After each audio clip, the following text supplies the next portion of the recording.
for a very long time I had the chance of associating with him last 25 years or so, in different capacities, and I think when he was, this part of the Vasudeva's group, so that I also took part in, founding after 1994, and so I have, I completely agree with Comrade Siritunga about what he said about the Kumar's ability to assess things, even though he have different position. In politics you have to take stands, but at the same time, I think most of the people, I think this is the difference between Vikram Bahu and Kumar. So I think he would take a stand, but he keep a kind of critical distance with the stand that he himself maybe. So that's exactly what happened in the case of 1980 general strike. And I think that I have heard the same story about the strike by the attitude that the Bala Kampo had on the strike. He said that I have heard that he said in Sinhala, Karapalla Karala Pavadi Palla, that kind of attitude. And so then, well, so I think I understood. I came to know about the Kumar as a very bright young intellectual of the left politics in Sri Lanka in the late 1960s and 70s, and so I will come to that point later on. And also, so when I had my own, not a very continuous association, but so what I understood him as the most creative, the person with most creative use of dirty words, right? The Kunuharapa. I haven't seen a person who can use these words that kind of, in a critical, in a very creative manner, right? So I think, that's probably that's the best way to express certain views, right? So that's I mean, I remember, I remember the last long lecture that I was listening to by him was about quantum mechanics, quantum physics. So, I think it was somewhere in this. There's a place in Valikadavat Road. There's Colombo School of Politics or something like. The Shiral Laktilagan, so they organize, and so he delivered a long lecture, and he mixed it with his own usual the way of using Kunuharapa, and that's he was capable of delivering these highly technical subjects in a creative manner, right? But what I am going to speak today is not about my personal association with him, but actually something about the topic of this this very important pamphlet. And for the last 10-15 years or so, I'm quite interested in, as a student of history and also as a student of the history of left movement in Sri Lanka. So I'm quite interested in the role that intellectuals play, not only in left politics but also in politics in general.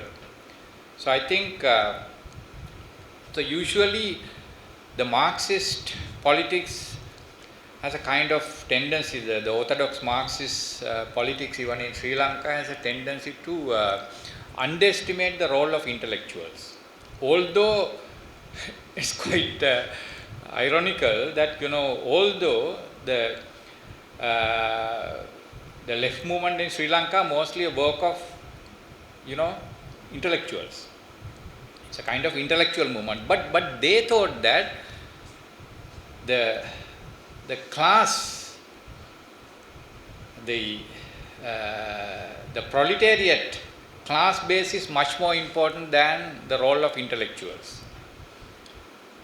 Right? I think, in my view, so when we look back the historical evolution of the left movement and the the parallel political developments, so you understand how important the role of intellectuals. And so I think it's Comrade Siritunga is quite right that the expulsion of the group associated with later became part of this NSSP from LSSP. It's a very important turning point, and I think that's not the most important turning point. The most important turning point was, of course, 1964. So I think what happened in 1964 was not. Of course, the decision to join the SLFP-led government is one thing, but the split in the Sama Samaja party that took place as a result of that decision is much more important. And so what happened was that that completely resulted in the leaving of the party of the most bright group of young intellectuals that were associated with the party. So that's mean that usually when you are the political history. Recently, I was talking about I was invited to speak about at an event of launching of a book on Hegel. Right, so there I mention about my dissertation, my BA dissertation, which I wrote on the role of Rohana Vijayveera.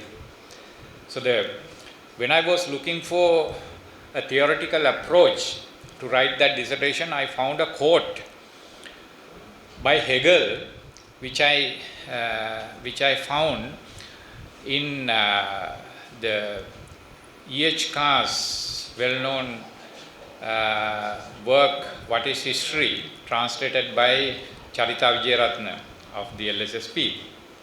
And so that was quote about the role of a political leadership, the role of a leader. The leader is the leader is a one who is capable of defining the spirit of the time, right? What is known in Dutch, in German as the Zeitgeist, right? So actually, it is intellectuals. It is intellectuals who grasp this Zeitgeist and express them explain, transform it into a kind of discursive practice. So that's where intellectuals play a major role. I think, of course, I'm not challenging the central position that the masses, the collective groups, that's what we understand as social classes. Masses play, but even in the traditional, the conventional left politics, the Lenin also understood the central role played by intellectuals. I mean, his idea of party, his party is mainly a party of intellectuals, right? In a broader definition. So that's in that context. I think the important one of the important aspects of the evolution of left politics in Sri Lanka. So this split between those who had a close association with masses and the intellectuals, right? So that is exactly what happened in 1964, right? So those who left the party did not have a strong grip on the masses, and so you can easily understand if you look at the election results after 1965. I think even someone like Bala Tampo, who had a kind of good base among urban working classes, did not perform well at elections, but they could articulate their ideas very well, right? So they had their theoretical stuff and everything, but they didn't have the association with the masses, and so the split between the mass base and the intellectual base proved to be very important in the decline of the left movement in Sri Lanka. So then the same thing happened in 1970s when the SLFP, at that point the LSSP took the wrong decision to expel this young group of intellectuals, and I don't know how many PhD holders in in NSSP Central Committee. There's quite a lot, right? And so the LSP lost this lifeblood, right? So this highly capable group of intellectuals. Yes, yeah. Even those who did not have PhDs like Suman Srillian again. So they also top level intellectuals, right? Huh? Yeah, I think we identify you not as an intellectual but as an activist now, so that's why right? I use quite a traditional way of, right? Anyhow, so if that connection existed, if that split did not take place, I think even decisions like, the 1980, the strike decision would not have happened in the same way, right? So then they were completely detached from the masses, the rhythm of the sense of the pulse of the masses. So that's I think that's that perhaps the one of the points that this pamphlet raises, and so therefore so the point that I want to make is that it is so unfortunate that this this very creative group of intellectuals could not contribute to the mainstream political development in Sri Lanka. So I think so that's the difference between, let's say, at the time of independence and what happened after 1960s.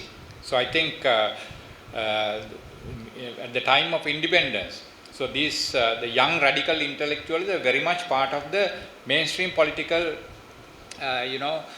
discourse.